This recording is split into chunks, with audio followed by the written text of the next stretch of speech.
$4,100,000. That's the number my father's accountant typed into a spreadsheet and accidentally left open on a shared family server in March of last year. $4.1 million. Money that was supposed to be split 3 ways between me and my 2 siblings the day our grandfather's trust matured. Money my father had quietly been moving for 11 years. I found it by accident. I almost closed the laptop and pretended I hadn't seen it. But 6 months earlier, that same man had sat across from me at his kitchen table, folded his hands the way he does when he's about to say something he's rehearsed, and told me that if I didn't leave my job, move back to Ohio, marry the daughter of his business partner, and let him guide my career the way he'd always planned, he would cut me off. Not just emotionally, financially, completely. He said the word disinherit like it was a favor he was doing me, a mercy, a chance to still choose the easy way. I said no. He thought that was the end of it. He thought I'd come crawling back in 3 months when my savings ran dry, the way he'd trained me to believe I would my whole life. He thought that by controlling the money, he controlled me. He was wrong. And he had no idea that by trying to punish me, he was about to hand me the exact piece of paperwork I needed to expose 11 years of fraud, forgery, and theft from his own children. This is the story of how my father tried to threaten me into obedience, and how calling his bluff didn't just save my independence, it uncovered a crime that ended with federal agents at his office door. They thought they got away with it. They were wrong. Before I get into it, if you're new here, this channel is dedicated to true financial revenge stories. Real people, real fraud, real justice. Every week, I break down how everyday victims turned the tables on the people who tried to steal from them. Con artists, embezzlers, and yes, sometimes even family members who thought blood made them untouchable. Today's story is about greed, betrayal, and getting every single dollar back. If you believe people who abuse trust should face consequences, hit subscribe because this channel exists to make sure their stories get told. And if you've ever been on the receiving end of a financial threat from someone who was supposed to protect you, stick around to the end because I'm going to tell you exactly what to look for and exactly what to do. Let's get into it. To understand how my father almost got away with stealing millions from his own children, you have to understand the family he built, because on paper, it looked perfect. My name doesn't matter for this story, so I'll just tell you what I told the detective who eventually worked my case. I'm the middle child of 3.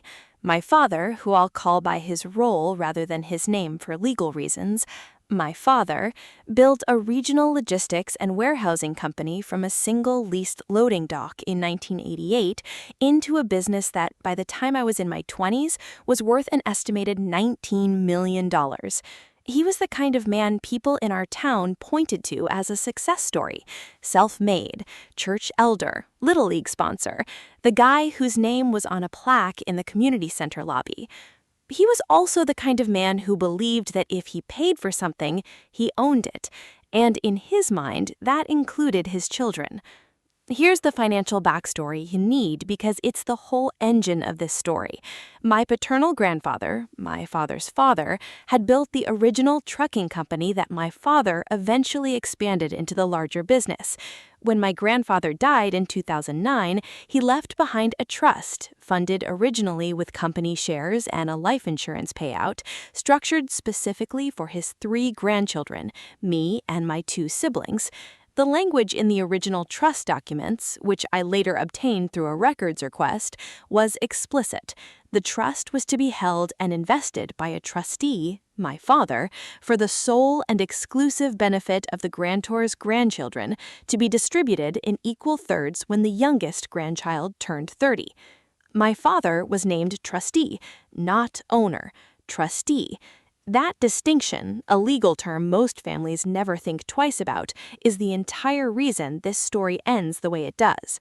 I learned more about my grandfather's actual intentions much later from a cousin on that side of the family who'd stayed close with the attorney who'd originally drafted the trust, back in 2008 before my grandfather's death.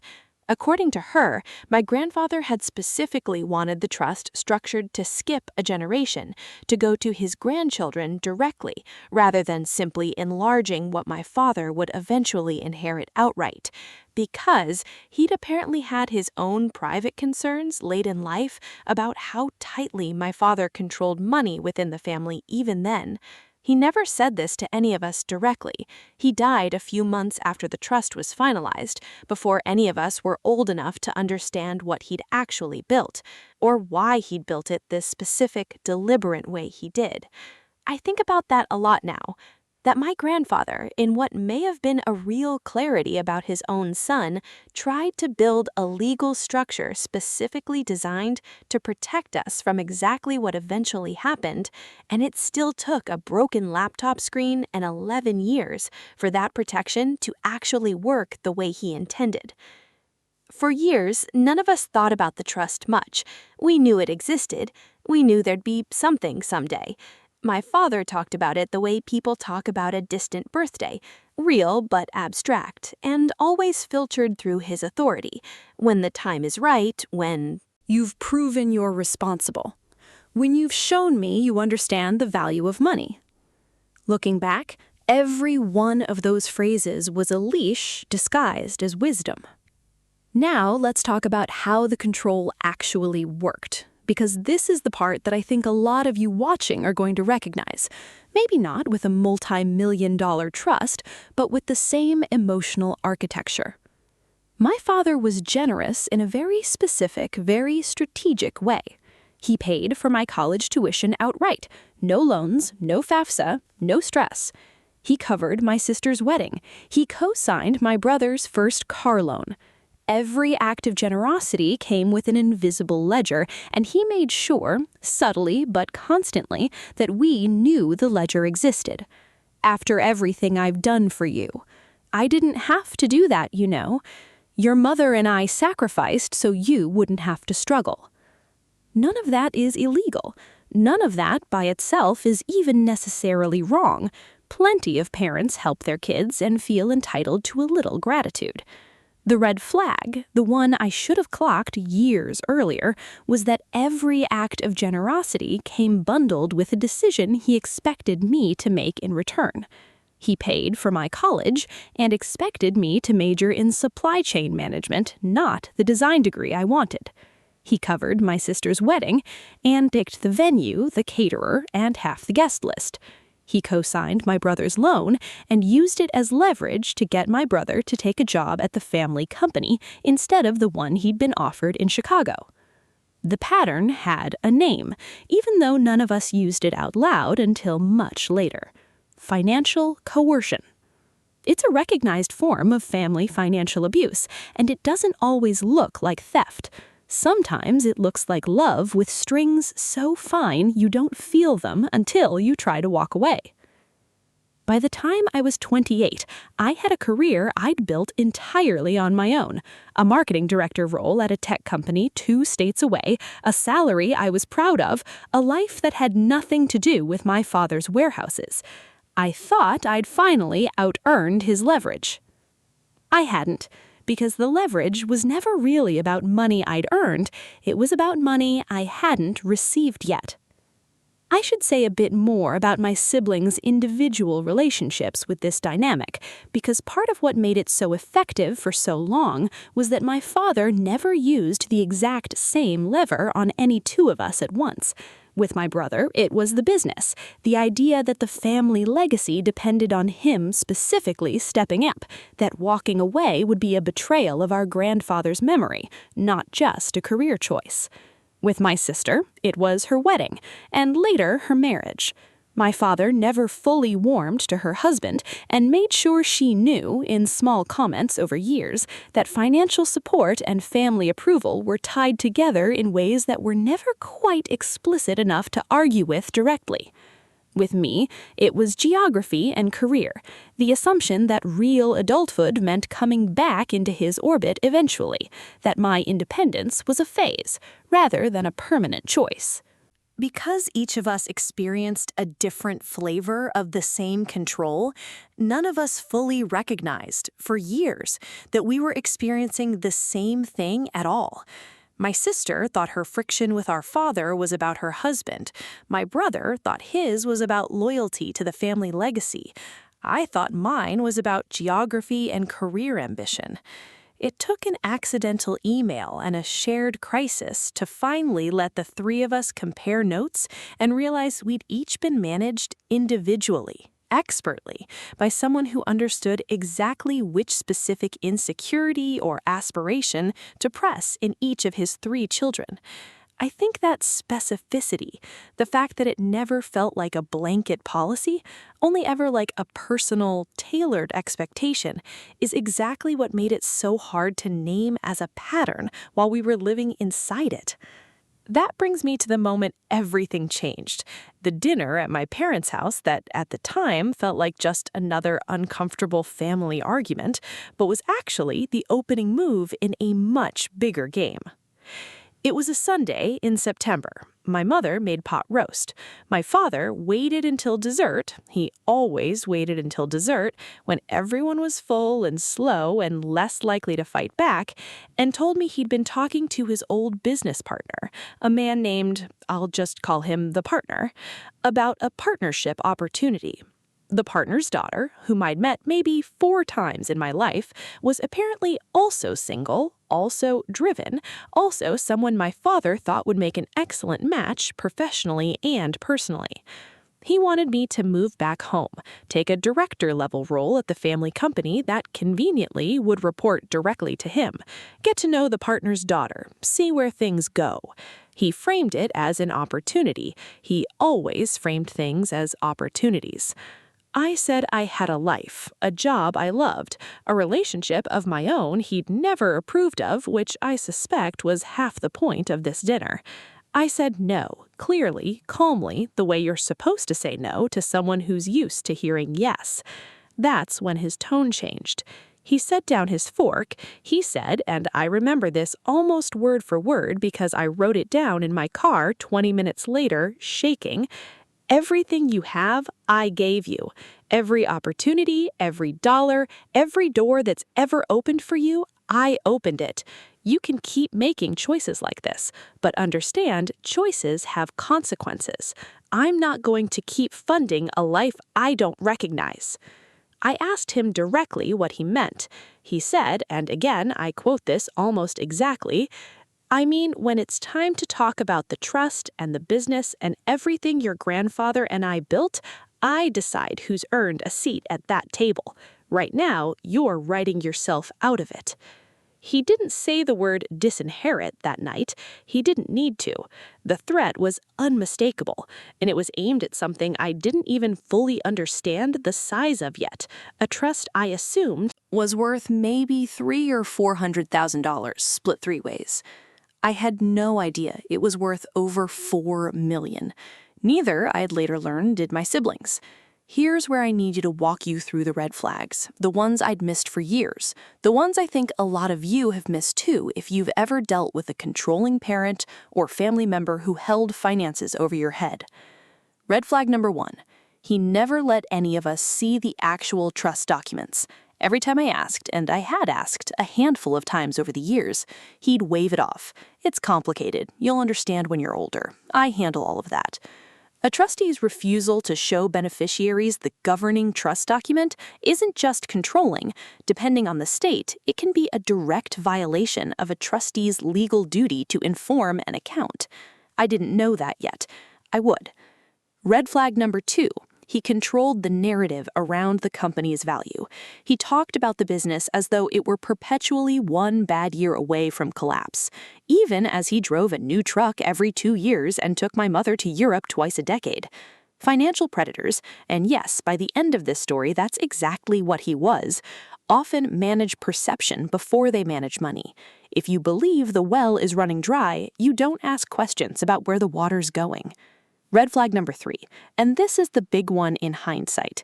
He had discouraged, gently but consistently, any of us from getting our own financial advisors, our own lawyers, our own copies of anything. Family should trust family. Why would you need a lawyer for something I'm already handling? Every instinct that would have protected me, he'd spent 2 decades quietly disarming. There was a fourth one too, one I only recognized clearly in hindsight, once I had a name for it. He consistently framed any question about money as a question about character. Asking how the trust was invested wasn't a normal financial question in our house. It became evidence that I was materialistic, or ungrateful, or focused on the wrong things. That reframing is its own specific tactic, one I've since learned financial counselors sometimes call moral deflection, turning a legitimate request for transparency into an accusation about the asker's values, so that the person asking ends up apologizing instead of getting an answer. I spent years apologizing for questions that, it turns out, I had every legal right to ask. I left that dinner and drove 3 hours back to my apartment in near silence. My partner asked me what happened. I said, "I think my dad just told me he'll only love me if I do what he says." That's not a legal sentence. It's not one you'd find in a court filing, but it's the sentence that started the investigation that ended with federal charges. And I want you to sit with that for a second, because it's the whole point of this story. Financial abuse rarely announces itself as a crime. It announces itself as a family dinner. I want to be clear about something before I move into what happened next, because I think it matters. I did not go looking for a crime. I wasn't trying to catch my father doing anything. For the first several weeks after that dinner, all I wanted was distance and a plan B that didn't depend on him at all. I called my sister first. She hadn't been to a family dinner in months. She and my father had their own tensions, mostly about her marriage, which he'd also tried and failed to control the terms of. When I told her what he'd said about the trust, there was a long silence on the phone. Then she said something that I didn't understand the weight of until much later. "Did he tell you the number?" I said no. She didn't know it either, but that 2 years earlier, during an argument about her wedding budget, our father had let it slip, just once, just for a second, that the kids' money was worth more than most people make in a lifetime. She'd assumed he was exaggerating, the way he exaggerated everything. Neither of us had any idea how literal that sentence actually was. That phone call is where Act 1 of this story ends, and where the real investigation begins. Because 2 weeks after that call, my sister sent me a message that just said, "Check your email. Dad CC'd us both on something by accident." Before I move into what that email actually contained, I want to back up and give you a little more of the texture of what those 2 weeks in between were like, because it matters for understanding how ordinary this all felt while it was happening. I didn't spend those 2 weeks plotting a legal strategy. I spent them the way most people spend the weeks after a painful family confrontation, replaying the conversation obsessively, drafting angry texts I never sent, and doing the specific kind of research that isn't really research so much as self-soothing. I Googled, "Is it normal for parents to threaten to cut off adult children?" I Googled trust fund control issues. I found forums full of strangers describing versions of my exact situation: a controlling parent, a vague inheritance, and a threat used as a leash. And something about seeing my private family dynamic described by dozens of people who'd never met my father made it feel, for the first time, like a pattern instead of a personal failure on my part. My partner, who'd watched this dynamic play out from the outside for years, said something during that stretch that I think about often. "You keep describing this like it's a relationship problem. It's not. It's a business relationship where one party controls all the information and the other party has been trained to call that love." I didn't fully agree with him in the moment. It felt too harsh, too clinical, applied to my own father. I understand now that he was simply seeing from the outside what I couldn't yet see from the inside, that a family dynamic and a financial control scheme can occupy the exact same set of behaviors, and the only way to tell them apart is to actually look at the paperwork. I also spent part of those 2 weeks doing something small that turned out to matter enormously later. I started keeping a written log. Nothing formal, just a running note on my phone, dated, describing conversations, phone calls, anything financial my father said to me or in front of me. I didn't do this because I suspected fraud yet. I did it because a friend who'd gone through a difficult divorce told me once that contemporaneous notes, records made close to the time something happens rather than reconstructed later from memory, carry real weight if a situation ever becomes legal. I had no idea writing "Dad brought up the trust again" seemed annoyed I asked in a notes app on a random Tuesday that entries like that would eventually sit in an exhibit binder in a federal courtroom. The email my father accidentally CC'd us on was, on its surface, boring. It was addressed to his accountant. I'll call her the accountant, though by the end of this story her role becomes a lot more complicated, and it referenced Q3 adjustments to GT trust allocations and asked her to finalize before the annual review. GT stood for our grandfather's initials. That was the first time in my life I'd seen our trust referred to by an actual internal name, in an actual internal document, instead of as a vague someday. I forwarded it to my sister. She forwarded it to our brother. None of us knew what Q3 adjustments meant, and none of us had access to see. That's when I decided I wasn't going to wait for my father to hand me anything anymore. If he wanted to hold the trust over my head as leverage, I wanted to know exactly what was in his hand. I want to explain the scale of what we eventually found because I think the numbers matter. You asked for them, and honestly, I need to say them out loud too, because even now, they don't feel real. The original trust, funded in 2009, held company shares valued at the time at $940,000, plus a life insurance payout of $600,000, for a starting balance of roughly $1.5 million. Under even modest investment growth, the trust documents specified a prudent investor standard, a real legal term that requires a trustee to invest reasonably and diversify. That money should have grown to somewhere between $3 and $4 million by the time we found it. So the $4.1 million figure I saw on that spreadsheet wasn't even shocking on its own. It was actually roughly what you'd expect from over a decade of normal market growth. What was shocking was what I found underneath it. Over the following 2 months, I did something I'd never done before. I started asking for documents. Not accusingly, I framed every request as innocent, as a responsible adult wanting to understand my financial future. I asked my father for a copy of the trust. He said he'd get around to it. I asked the accountant directly over email whether I could see a statement. She said politely that all trust communications go through my father. That refusal, an accountant deflecting a beneficiary's direct question about a trust she personally administered, is itself a violation of professional norms and, depending on jurisdiction, potentially a violation of her fiduciary obligations as well. I didn't know the term fiduciary duty yet in any real depth.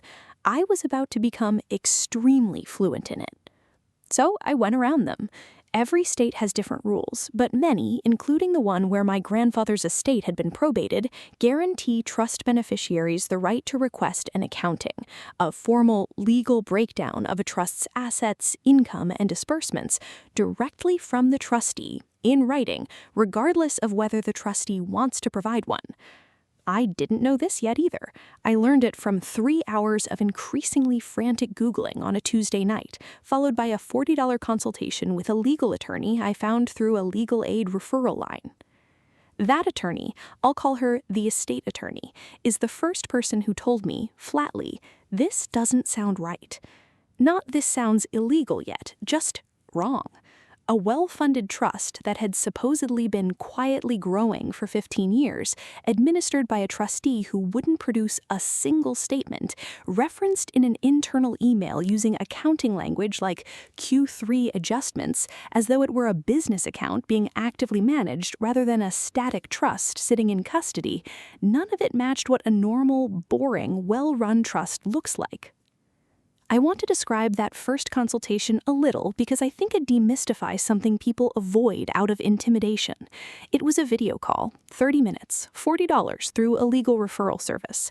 I came in nervous, half convinced she was going to tell me I was overreacting to a normal family disagreement. Instead, she spent most of the call just asking calm, specific questions. When was the trust created? Had I ever seen the document itself? Had I ever received a statement? Had I ever formally requested one in writing?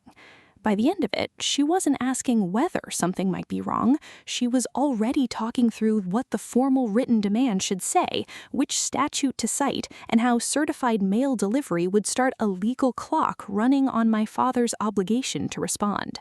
I left that call with a clear, concrete next step for the first time since the dinner months earlier, and that feeling of a vague, painful family situation suddenly having an actual procedure attached to it is something I wish I'd understood was available to me years sooner. She drafted a formal written demand for accounting, citing the relevant statute, and had it sent to my father by certified mail. I remember sitting in my car in a parking lot when I got the confirmation that it had been delivered, my hands actually shaking because I just knew, that I'd crossed a line with him that couldn't be uncrossed. This wasn't asking a question on Sunday dinner. This was a legal document with his name on it. He called me 40 minutes after it would have arrived. He didn't yell, which somehow was worse. He said, very calmly, "I see you've decided to treat your own father like a criminal defendant. I hope you understand what you're doing to this family." I told him I just wanted transparency. He told me that if I wanted to play lawyer with my own inheritance, I could consider that inheritance and any support from him going forward officially over. He said it in almost the exact words he'd used at dinner months earlier, except now there was no ambiguity left in them at all. Consider yourself cut off. I said okay. I hung up, and then I cried in that parking lot for 20 minutes, because even though I'd known intellectually that this was coming, hearing your father formally disown you over the phone is not something logic prepares you for. But here's the thing about my father and about a lot of people who build their identity around control. The moment he thought he'd already lost me, he stopped being careful. The accounting statute my attorney had cited gave him 60 days to respond. On day 58, his own attorney, not him, notably, he never contacted me directly again through this entire process, sent over a document. It was labeled Statement of Trust Assets and Distributions. It was 4 pages long for a trust that had supposedly existed for 15 years. It listed a current balance of $1.1 million. 1.1, not 4.1. A $3 million gap between what the spreadsheet I'd accidentally seen said and what he was now formally legally representing to me and my siblings under his own attorney's letterhead. And that's when I found the smoking gun. Buried on page 3 of that 4-page statement was a line item labeled Trust Loan, GT Logistics Expansion 2016. $1,850,000, trustee approved, repayment pending. My father, as trustee of a trust legally required to act for our sole and exclusive benefit, had loaned nearly $2 million of our money to his own company. Trustee approved by whom? I remember thinking. He was the trustee. He'd approved a loan from us to himself. I read that line item probably 15 times before it fully registered. I remember taking a screenshot of just that one line item and texting it to my sister with no message at all, just the image, because I genuinely didn't trust myself to summarize it accurately in words. She called me 90 seconds later. Neither of us said much on that call. We just sat on the phone together, mostly in silence, the way you do when a piece of information is too large to process out loud yet. I want to slow down here and explain why this mattered so much, because a loan sounds almost reasonable if you don't know the law. a trustee is legally allowed, in some circumstances, to make investments on behalf of a trust, including loans, if those investments are prudent, properly documented, made at fair market interest rates, and, critically, not self-dealing.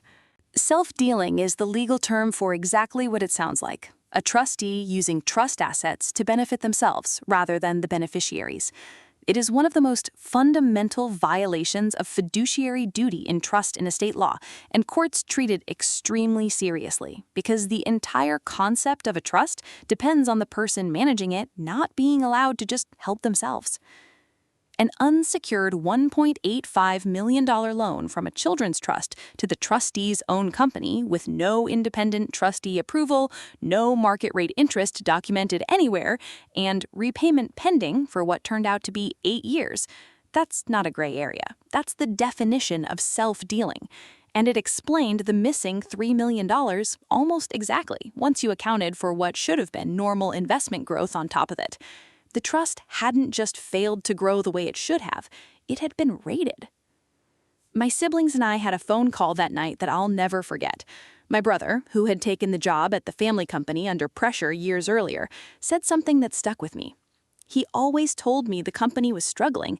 He told me that's why I needed to come work for him, to help save it. My father hadn't just been stealing from our trust. He'd been using guilt about a company he claimed was failing to manipulate my brother's entire career, while quietly funneling our money into keeping that same company afloat. We agreed that night on 3 things. We were getting a real trust litigation attorney, not just an estate consultant. We were getting a forensic accountant to trace every dollar. And none of us were telling our father anything about what we now knew. There's one more piece of Act 2 I need to walk you through, because it's the part that turned this from our father made a bad investment decision into our father committed a crime, and it came from something my sister remembered almost as an afterthought.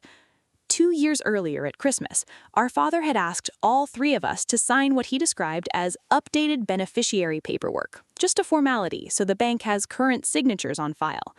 We'd all signed without reading closely, because why would you doubt a form your own father hands you at Christmas dinner, with your mother refilling everyone's wine glasses in the next room? My sister still had a photo of that form on her phone, taken at the time for no particular reason other than habit. When we finally got a trust litigation attorney and showed it to him, he went very quiet, then asked us to send him the highest resolution version we had. That formality was a notarized consent form retroactively approving the 2016 trust loan to the company, 3 years after the fact, with our signatures on paperwork we'd never read, procured under conditions our new attorney called, in his exact professional language, highly suggestive of undue influence and potentially fraudulent inducement, depending on what your father told you at the time you signed. We hadn't just been robbed. We'd been asked to sign off on our own robbery at a Christmas dinner while unwrapping presents he'd bought with money that used to be ours. I want to pause here and talk about the emotional mechanics of that discovery period, because I think it's easy, telling this story after the fact, to make it sound like a clean, linear march from suspicion to proof. It wasn't. There were entire days during this stretch where I genuinely doubted myself, where I'd reread the 4-page statement his attorney sent and think, maybe I'm the one being unreasonable. Maybe this is a normal business loan and I'm just looking for a villain because I'm hurt about the dinner. That doubt wasn't weakness. My attorney later told me it's almost universal among her clients in family fraud cases, and that the people who do the most damage to their own cases are usually the ones who talk themselves out of pursuing something real because the alternative, believing a parent capable of this, is simply too destabilizing to sit with. What kept me moving forward more than anger was a specific piece of advice the estate attorney gave me early on. Don't decide what this means yet. Just get the documents. Let the documents tell you what it means. That reframing mattered enormously. I wasn't building a case against my father, at least in my own head. I was just trying to see something I'd always been legally entitled to see. The fact that what I found happened to be devastating wasn't something I'd gone looking for. It was simply what was there, waiting the entire time, behind a door nobody had ever let me open. There's also a financial detail from this period worth mentioning, because it surprised all of us and might surprise you too. Pursuing the formal accounting demand cost almost nothing up front. The initial consultation was under $50. The written demand letter, because it was a templated legal instrument our attorney had sent dozens of times before, cost a few $100s in flat fee drafting, not the thousands I'd braced myself for. It was only once the case escalated into full litigation, forensic accounting, and eventually coordination with federal investigators that the costs became significant. And even then, our attorney structured much of her later fee on a contingency basis, tied to recovery, meaning she was paid a percentage of what we ultimately got back rather than an hourly rate we'd have to fund out of pocket while still employed at our regular jobs. I mention this because I think a lot of people assume standing up to a financially powerful family member requires being independently wealthy yourself. It doesn't. It mostly requires being willing to ask one uncomfortable, well-documented question and then following wherever the honest answer leads. If Act 2 was about discovery, Act 3 is about proof, because knowing your father stole from you and proving it in a way that holds up in court or in front of a prosecutor are two very different things. This is the part of the story where I stopped being a hurt daughter and started being, in the words of my own trust litigation attorney, the most organized client I have ever had the pleasure of working with. I'll take it. The first thing we did was hire a forensic accountant, a specific kind of financial investigator who specializes in tracing money through accounts, shell entities, and time, reconstructing exactly where every dollar went, even when someone has tried to obscure it. Ours, who I'll call the forensic accountant, had previously worked on cases for a state attorney general's office before going into private practice. She told us on our first call, family trust cases are actually some of the easiest fraud cases to prove once you get access to records, because the person doing it never expects anyone in the family to actually go looking. She was right. My father had spent 15 years building walls made of vague language and emotional leverage. He hadn't spent 15 years building walls made of actual financial security, because he'd never imagined any of us would have the tools, the money, or the nerve to look behind them. I want to mention one thing the forensic accountant told me during that first call that reframed how I thought about the entire process going forward. She said that in her experience, family members who commit this kind of fraud almost always make one specific miscalculation. They assume the relationship itself is the deterrent. They assume love, obligation, or fear of conflict will keep beneficiaries from ever formally investigating. So they don't bother covering their tracks the way a stranger defrauding a stranger would. That miscalculation, she said, is the single biggest advantage a victim has in these cases, if they're willing to use it. The fraud is real, but the concealment is often shockingly thin because it was never built to survive real scrutiny. It was only ever built to survive politeness. Here's how the investigation actually worked, step by step, because I think this is the part a lot of you are going to want to hold on to if you're ever in a position where you suspect fraud within your own family. Step 1. The formal accounting demand, which I've already covered, forced my father's attorney to produce an initial 4-page statement.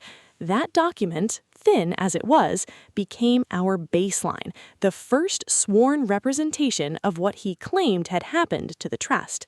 Step 2.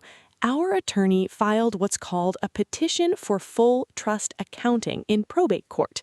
This is different from an informal request. It's a court filing that legally compels a trustee to produce complete financial records.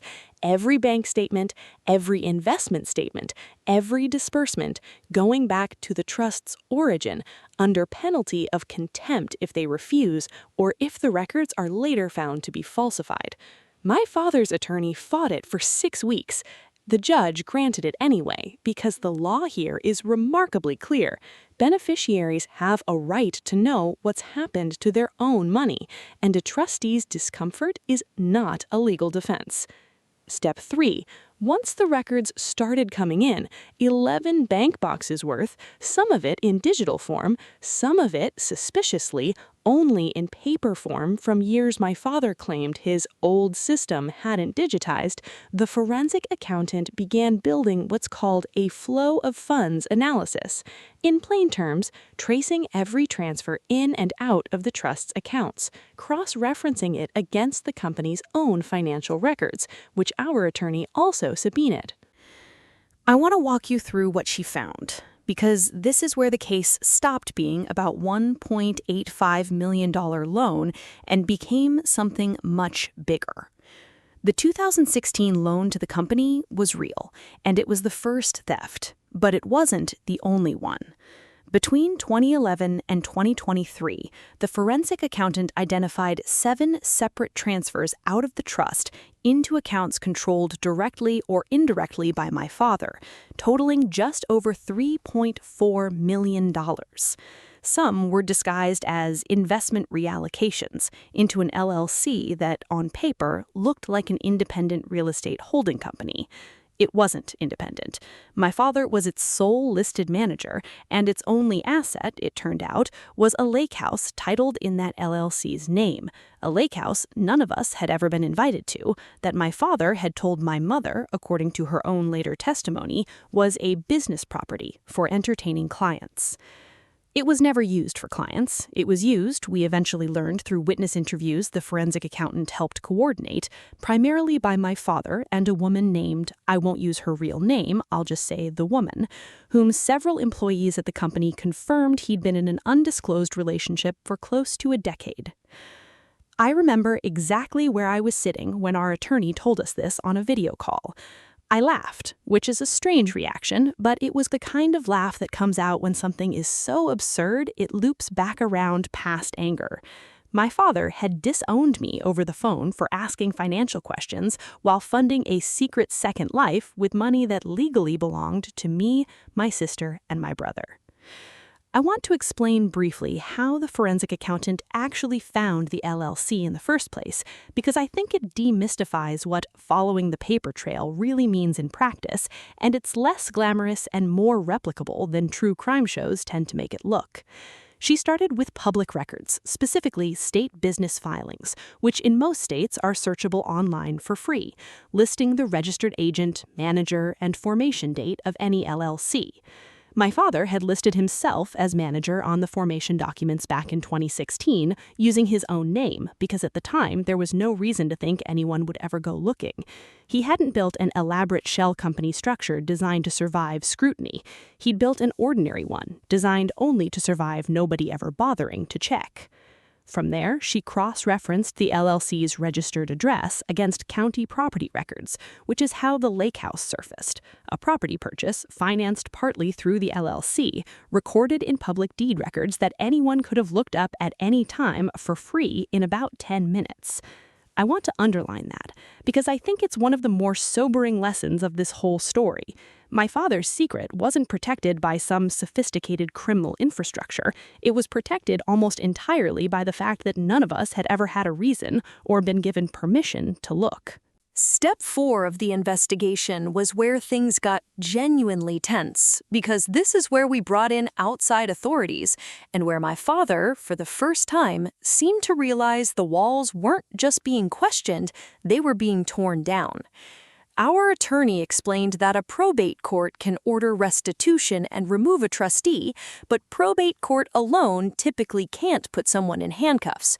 For that, you need either a criminal referral to law enforcement, or, in cases involving amounts this large and patterns of financial misrepresentation, a report to the FBI's field office, which handles significant financial fraud, or, in some cases, the State Attorney General's Consumer and Financial Crimes Division. We filed with both. The FBI agent who eventually took our case, I'll call him the agent, told us something during our first interview that I think about a lot. He said financial crime cases involving family trusts are chronically underreported because victims usually love the person who did it, and loving someone makes people very good at inventing reasons not to press charges. He told us, gently but directly, that if we wanted this prosecuted as more than a civil matter, we needed to be prepared for exactly that emotional reality to test us over the following months. He wasn't wrong. There were two near misses during this stretch of the investigation that I think are worth walking through because they show how close my father came to getting away with it entirely.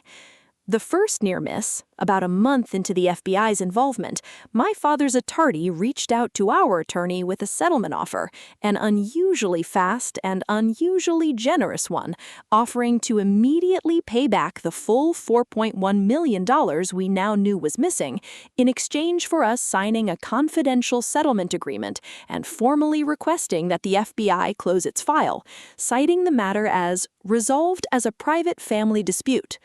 On the surface, $4 million back, fast, with no lengthy trial, sounds tempting.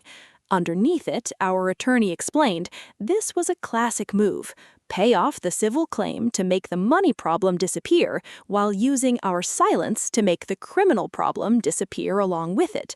If we'd taken that deal, my father would have walked away having stolen millions of dollars from his own children with zero criminal consequences, just an embarrassing but survivable financial settlement.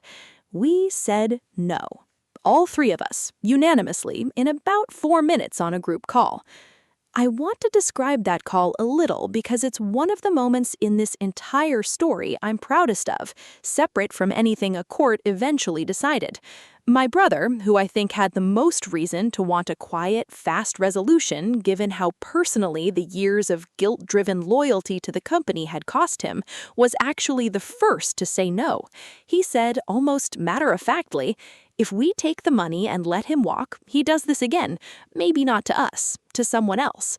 My sister agreed immediately. I remember feeling in that moment less like I was making a financial decision and more like the three of us were finally, for the first time in our adult lives, making a collective decision about our family that had nothing to do with what our father wanted from us. It didn't feel like revenge. It felt like the first fully independent thing the three of us had ever done together. The second near miss was scarier because it wasn't a negotiation, it was almost a disappearance. About 6 weeks after we rejected the settlement offer, the forensic accountant flagged unusual activity.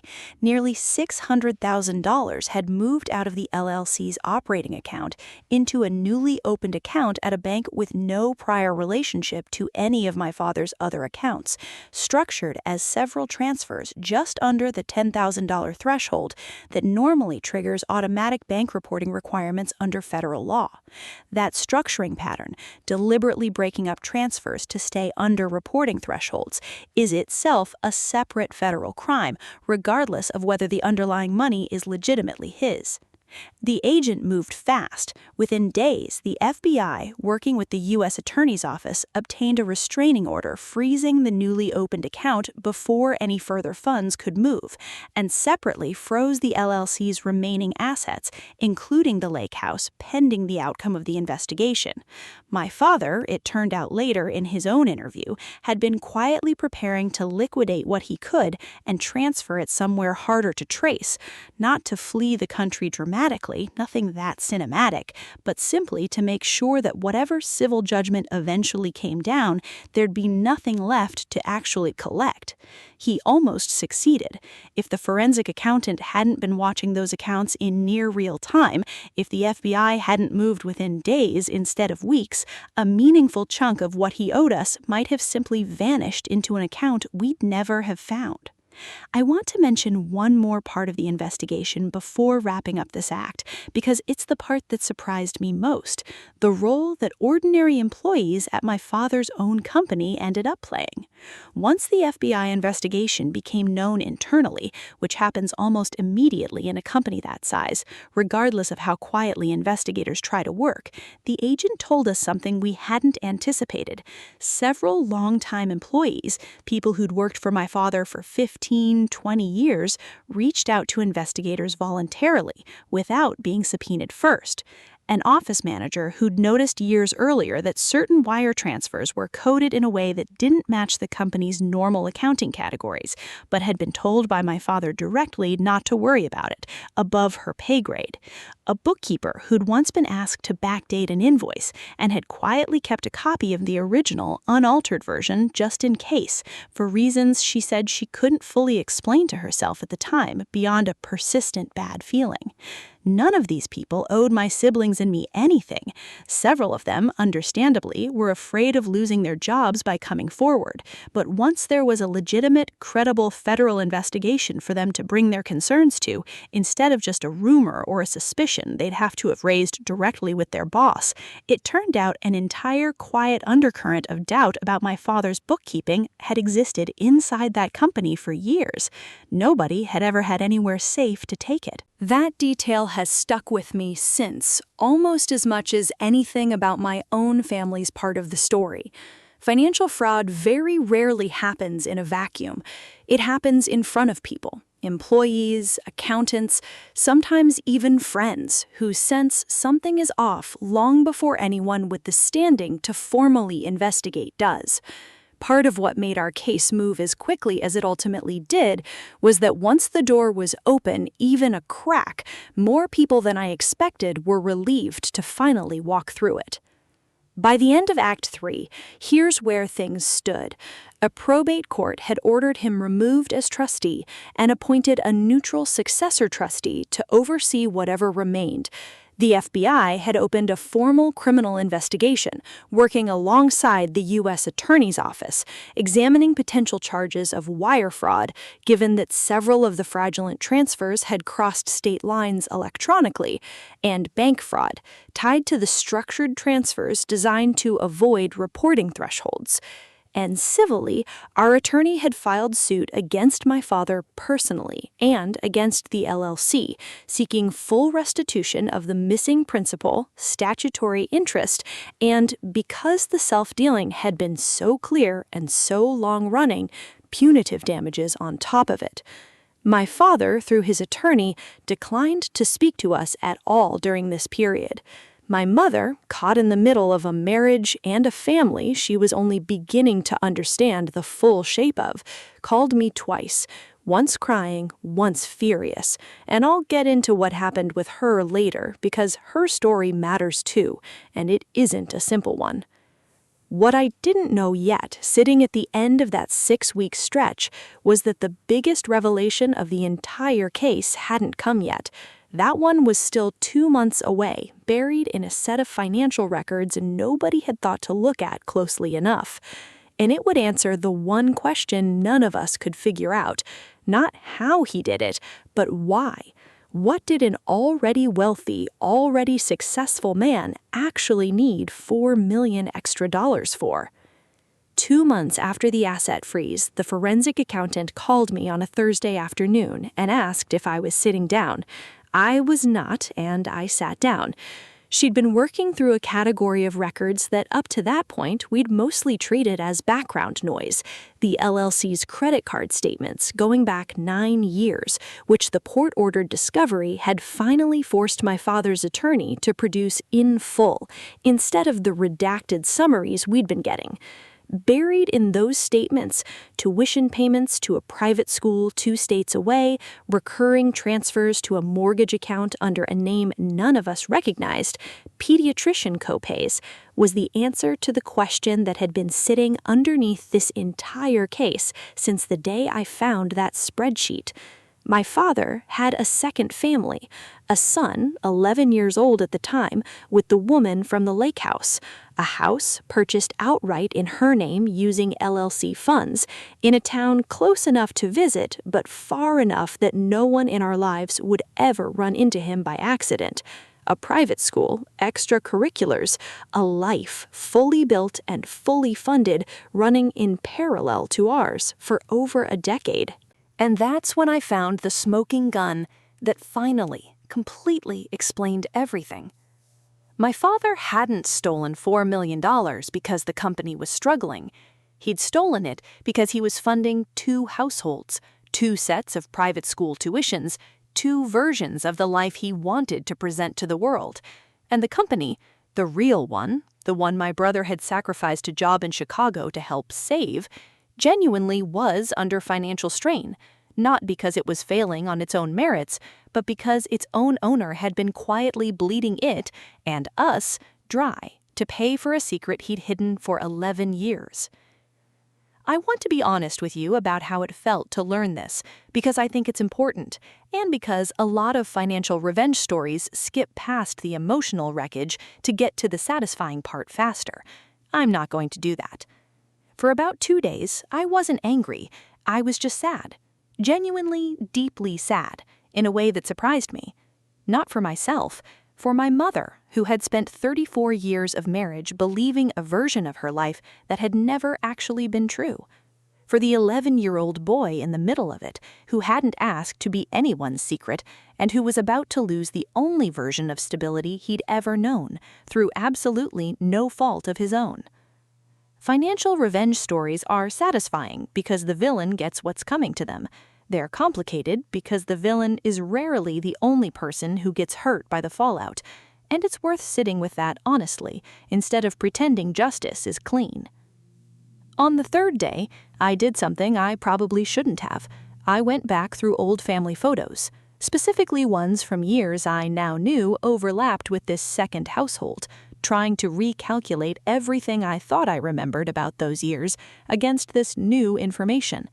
A business trip my father took over my 16th birthday, when I remembered being quietly hurt about at the time, suddenly had a different, uglier explanation. A stretch of about a year when he seemed unusually distracted and short-tempered with all of us, which my mother had always attributed to stress at the company, now read completely differently. It's a strange, specific kind of grief, going back through your own memories and refiling them one at a time once you finally have accurate information. Nothing about the actual past changes.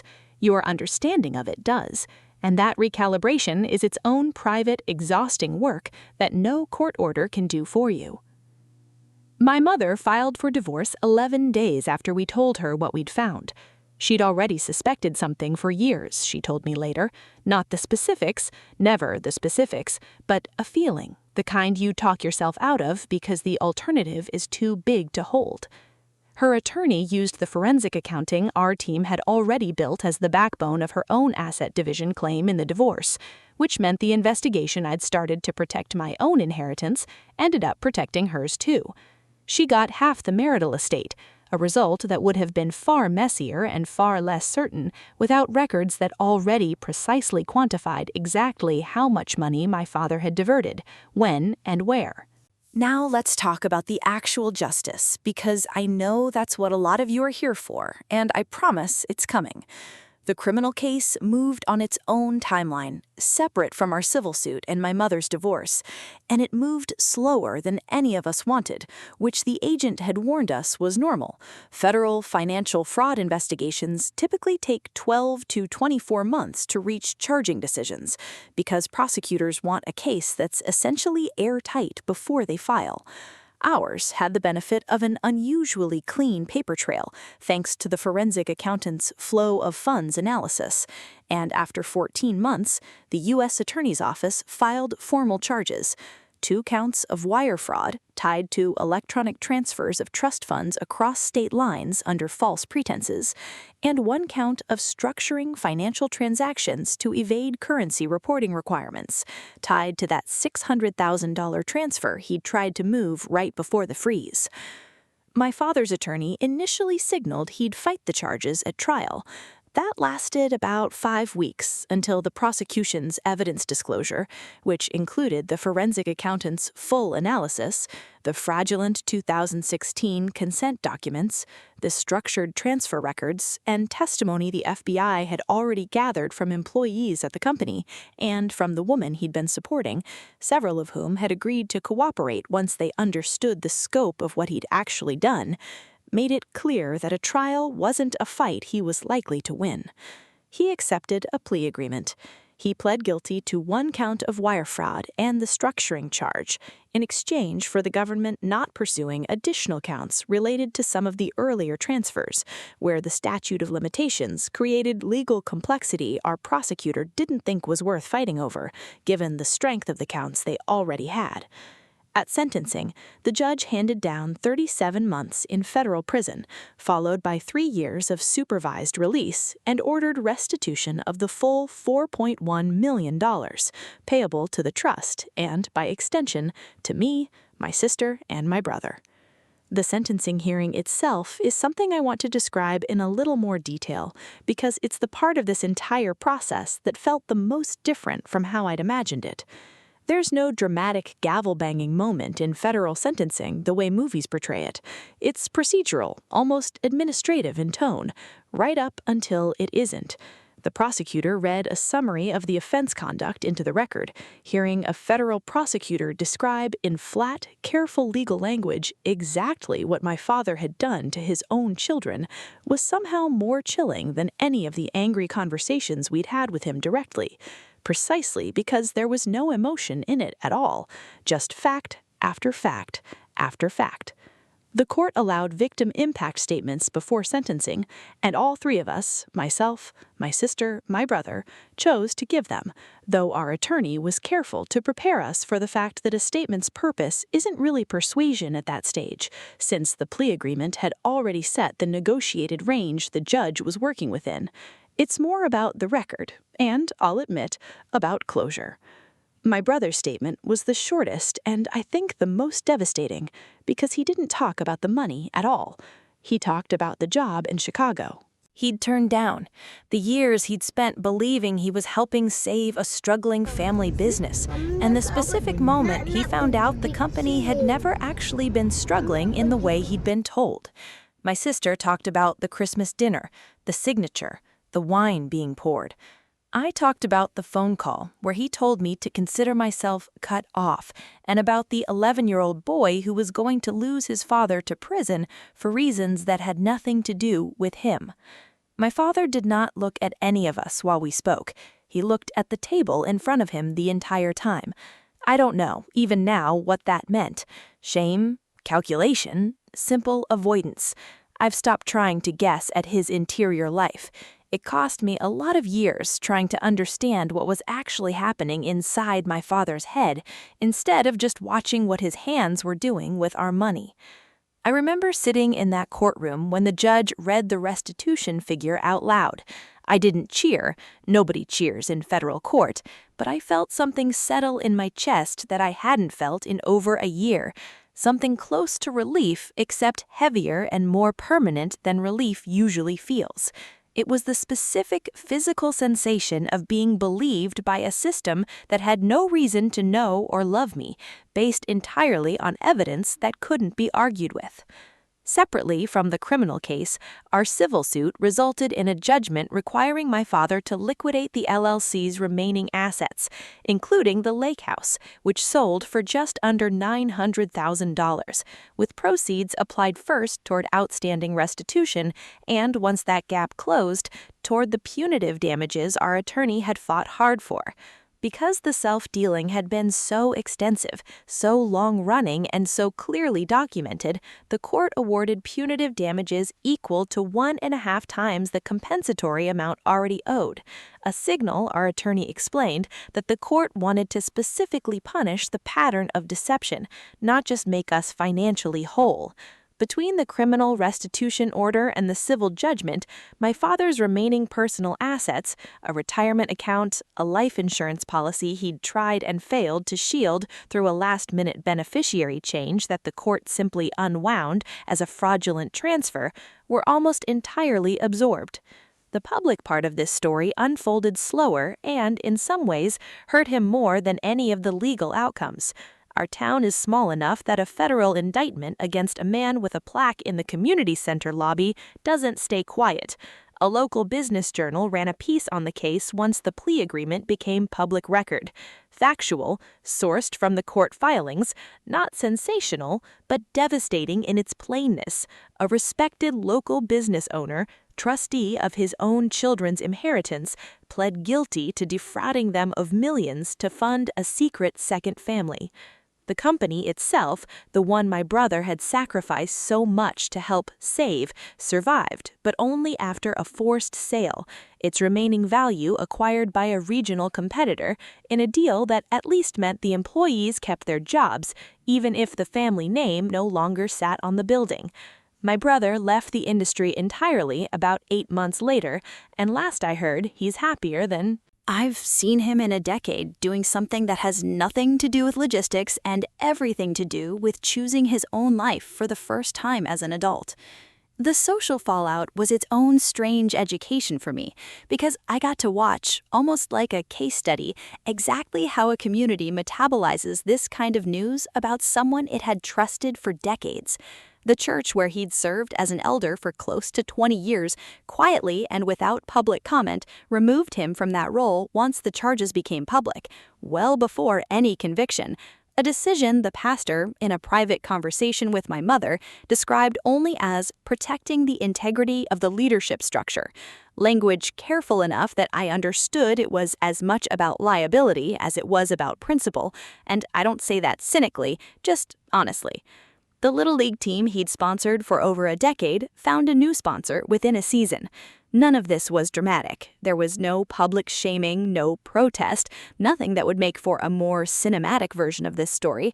It was just a slow, steady, community-wide recalculation of a man's reputation, made almost entirely out of people quietly declining to be associated with him anymore, one relationship at a time.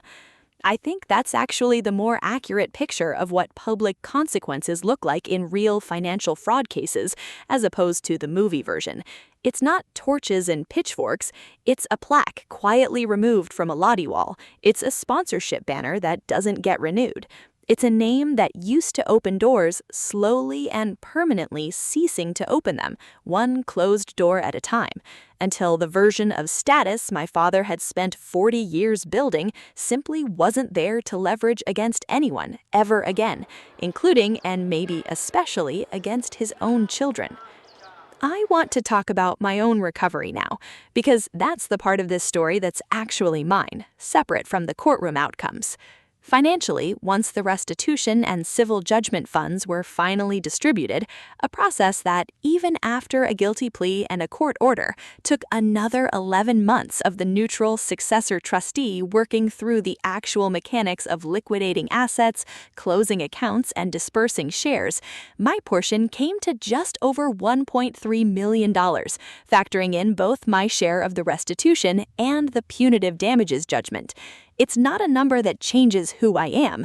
It is a number that changed what I no longer have to fear, which is a different and, I think, more important kind of change. I want to walk through what I actually did with it, partly because I think it's useful, and partly because I know some of you are curious, and there's no shame in that curiosity. About a third went into paying off the remainder of my own mortgage, which had nothing to do with revenge and everything to do with wanting one enormous, recurring monthly obligation permanently off my personal ledger. Another third went into a diversified investment account managed by a fee-only fiduciary advisor I vetted independently and pay a flat annual fee, specifically because fee-only fiduciary means someone who is legally required to act in my interest and who doesn't earn commissions off the products they recommend, a distinction I didn't understand or care about before this entire ordeal, and one I now think everyone should understand, regardless of how much or how little money they have. The rest sits in a mix of a taxable brokerage account and an emergency fund sized to cover roughly 18 months of expenses, which is more conservative than most financial advisors recommend, and which I've made a very deliberate peace with, because 18 months of not needing anyone's permission to breathe is worth more to me than a marginally better return. None of that is the interesting part, honestly. The interesting part is that for the first time since I was 18 years old, my financial decisions stopped being, even subconsciously, a referendum on whether my father would approve. That mental shift took longer to arrive than the money did. I didn't quit my job. I want to be honest about that too, because I know some of you were hoping for the dramatic mic drop resignation, and that's not what happened. I like my job. I like that it's mine, built without a single dollar of his money, and I like that when I finally did have real money of my own, it didn't come with a Sunday dinner attached, and it didn't come with an expectation of who I needed to marry or where I needed to live. What I did do was get serious, for the first time in my life, about financial independence in the literal structural sense, not just earning my own income, but understanding exactly where every dollar of mine lives, who has access to it, and what documentation exists to prove it's mine. I set up my own trust, an irrevocable one, with an independent corporate trustee, specifically so no future version of anyone, including well-meaning family, could ever again be the sole gatekeeper of money that's supposed to be mine. I keep my own copies of everything now. Every account, every statement, every piece of estate planning documentation, backed up in 3 places, reviewed by an attorney I hired myself and pay myself, who reports to no one but me. I do want to say something about my mother, because I promised I'd come back to her. Her divorce was finalized about 4 months after my father's sentencing. She lives about 20 minutes from me now, in a smaller house she picked out entirely on her own, which she describes, only half-joking, as the first major purchase of my adult life that wasn't a joint decision. We talk most weeks. She's in therapy, which she never would have considered before any of this happened, and she's told me more than once that as painful as the whole process was, she's grateful it happened while she still had enough years left to build a version of her life that's actually hers. She has, cautiously, tentative relationships with all 3 of us now, including with the 11-year-old, her husband's other son, a boy who bears absolutely none of the responsibility for any of this. That relationship is slow and complicated and still evolving, and I don't think it's my story to tell in detail, except to say that my mother's capacity for grace in the middle of her own betrayal is something I genuinely admire, even when I don't fully understand how she manages it. We hosted Christmas together last year for the first time. My mother, my sister and her husband, my brother, my partner, and I, at my mother's new house instead of the house I grew up in. Nobody handed anyone a document to sign between courses. Nobody talked about the trust or the company or the case. Not because it's forbidden exactly, just because for the first time in a long time, there wasn't anything left to negotiate. It was genuinely just dinner. I don't think I understood until that evening how much of my entire childhood conception of family gathering had quietly, invisibly, always doubled as a business meeting. Realizing the difference, sitting at that table, was its own small, strange kind of grief for all the ordinary dinners we never actually got to have. My father is currently serving his sentence at a low-security federal facility. He's written to me twice. I haven't responded to either letter yet. I don't know if I will. That's not a decision I'm making out of spite. It's one I'm making slowly, on my own timeline, which is, I've come to realize, the entire point of everything I fought for in this story. For most of my life, my timeline belonged to him. It doesn't anymore. There's one more piece of the recovery I want to mention before I move into what I think is the most important part of this video, at least for a lot of you watching. About 6 weeks after the restitution funds were distributed, I drove back to the town I grew up in for the first time in almost 2 years, not to see my father, obviously, but to walk through the community center lobby where his plaque used to hang. It's gone now, quietly removed sometime after the local news coverage. No announcement, just an empty rectangle of slightly less faded paint where it used to be. I stood there longer than I probably needed to. It wasn't triumphant, exactly. It was more like watching a door close on a version of my life I'd spent 30 years believing I had no control over. I ran into an old family friend in that lobby, someone who'd known my father for decades, who'd sponsored the same Little League teams and sat in the same pews. She didn't ask about him, she asked about me. Really asked, in the specific, direct way people ask when they already sense there's a real story underneath the polite version. I ended up telling her most of it, standing in that lobby, in a conversation I never could have imagined having 2 years earlier. She hugged me before I left and said, "I always wondered why you moved so far away." I told her the truth, that I didn't fully understand it myself until I finally saw the paperwork. I think that's the thing nobody tells you about financial revenge stories, the real ones, not the movie version.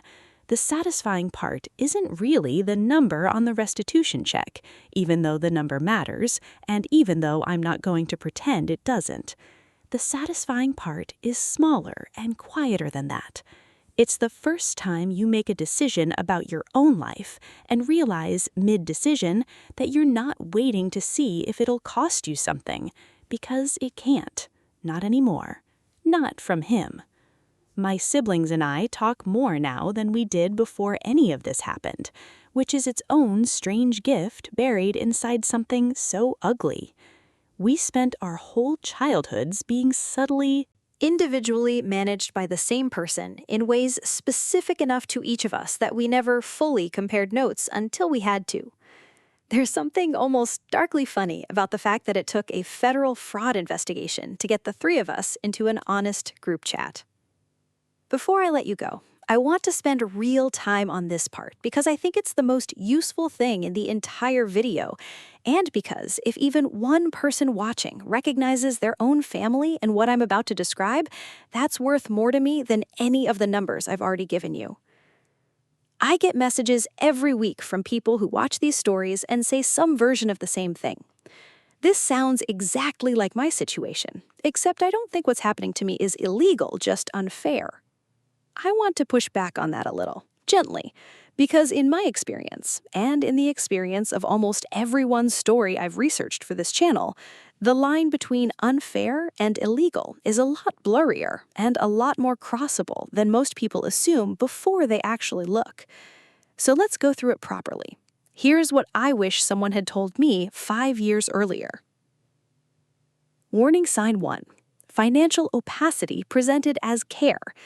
If someone in your family controls money on your behalf, a trust, a joint account, a family business, an inheritance, and consistently refuses to show you documentation, that is not a personality quirk. It is, at minimum, a boundary violation, and at maximum, exactly what it was in my case. A trustee, an executor, or a power of attorney holder has a legal duty in almost every U.S. state to provide an accounting when a beneficiary requests one. In writing. "I'll handle it" is not a legal answer to a direct written request for records.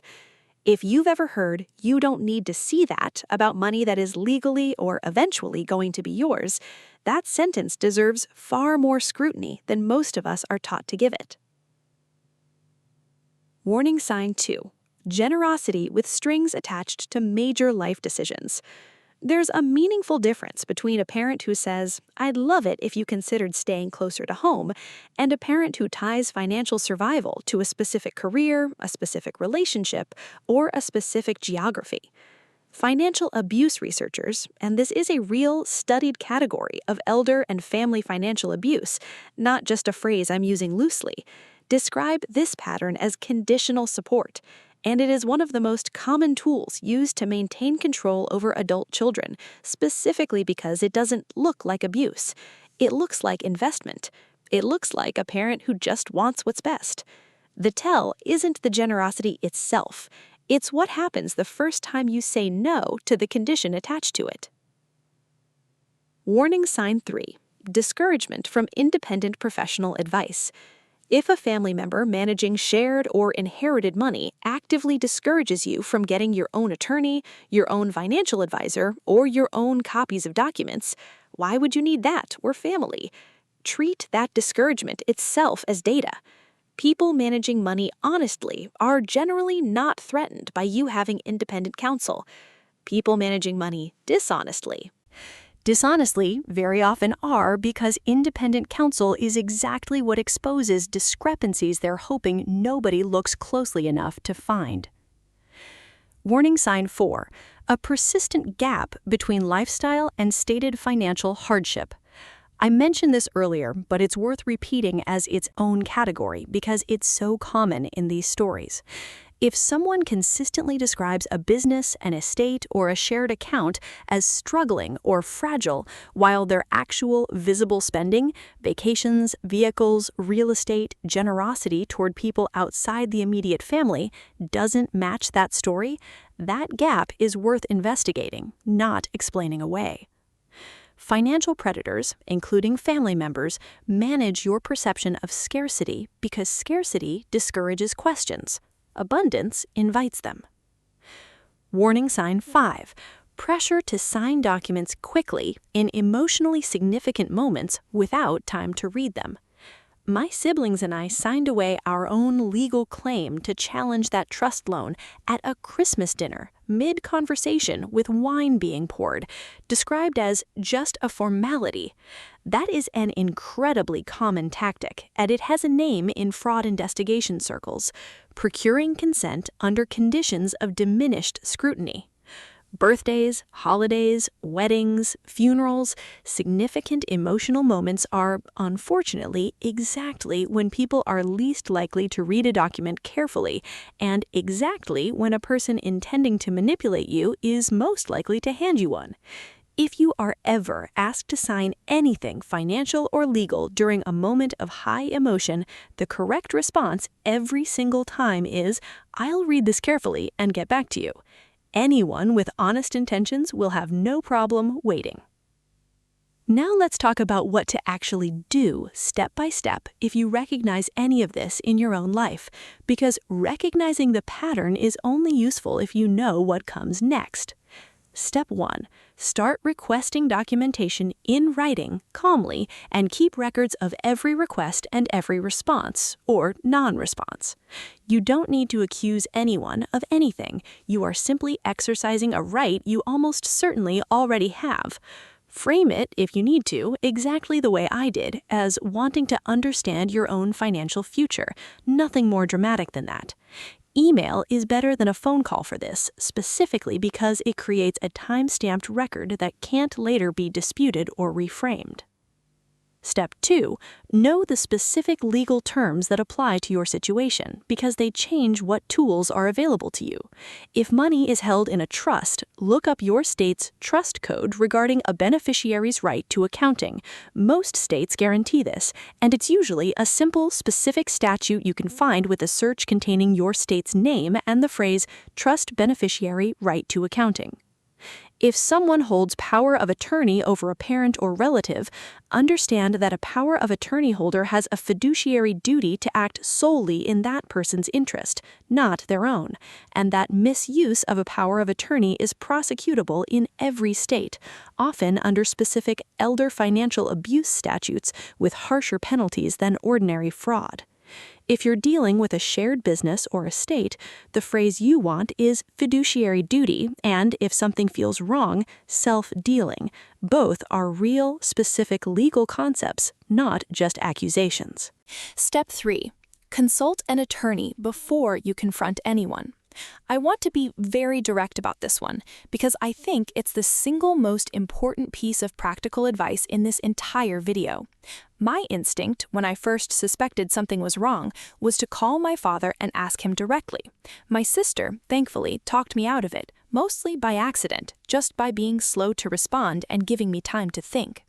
If I had confronted him directly, before I had documentation, before I had legal advice, he would have had months of warning to move money, alter records, or pressure the rest of my family before anyone outside of us knew anything was wrong. A single consultation with an estate or trust litigation attorney, many offer initial consultations for a flat, modest fee, sometimes even free, can tell you within an hour whether what you're describing sounds like a real legal issue, and can tell you exactly what to do first and exactly what not to do first, which is often more important. Step 4. If you find evidence of significant fraud, understand that you likely have 2 separate paths available, not just one, and you may want both. Civil litigation, suing to recover money and enforce your rights as a beneficiary or account holder, is about making yourself financially whole. Criminal referral to the FBI, whose field offices handle significant financial fraud, to your state attorney general's consumer protection or financial crimes division, or to local police for smaller scale cases, is about accountability and frankly about protecting other potential victims, because in my experience and in the experience of almost every story I've covered on this channel, someone willing to defraud their own family is very often not defrauding only their family. These paths can run simultaneously, as mine did, and pursuing one does not require abandoning the other. Step 5. Protect your own financial documentation independently starting today, regardless of whether you currently suspect anything. This is the piece of advice I'd give even to someone with 0 red flags in their family. Keep your own copies of anything with your name on it: trust documents, account statements, beneficiary designations, powers of attorney, wills that name you. Store them somewhere only you control. If you're ever added as a beneficiary, trustee, or joint account holder on anything, request documentation proactively, immediately, while the relationship generating that document is calm and uncomplicated, rather than waiting until a moment when requesting it might feel confrontational.